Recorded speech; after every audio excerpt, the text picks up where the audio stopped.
ही बातमी बीडमध्ये आयोजित कार्यक्रमात भाजप आमदार सुरेश धसांनी राजकीय टोलेबाजी केली। काही जण म्हणतात बीडची बदनामी होते अशा शब्दात धसांनी मंचावर उपस्थित मंत्री पंकजा मुंडेंना टोला लगावला। तर दिवार सिनेमाची डायलॉगबाजी करत माझ्याकडे फडणवीसांचा आशीर्वाद आहे असं वक्तव्यही धसांनी केलं।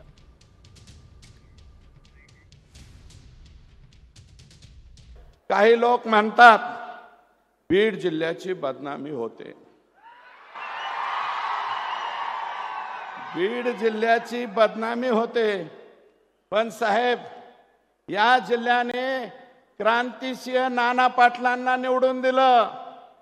या जिल्ह्याने रखमाजी पाटील गावडेंना निवडून दिलं, ज्यांचं गाव 3 किलोमीटर अंतरावर आहे। धनगर समाजाचे होते ते, त्यांना या जिल्ह्याने निवडून दिलं।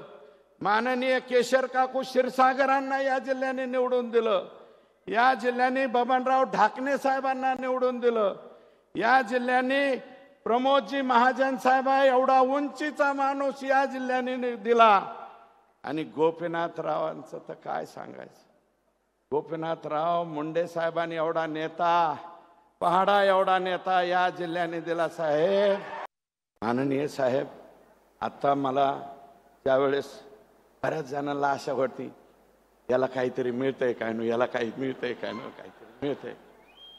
पण मला तुम्ही नाही मंत्रिपद दिलं, नाही काही नाही दिलं, तरी मी म्हणतो मला मंत्रिपद नको, मला पालकमंत्रीपद नको, आणखी दुसरं काही देऊ नका साहेब।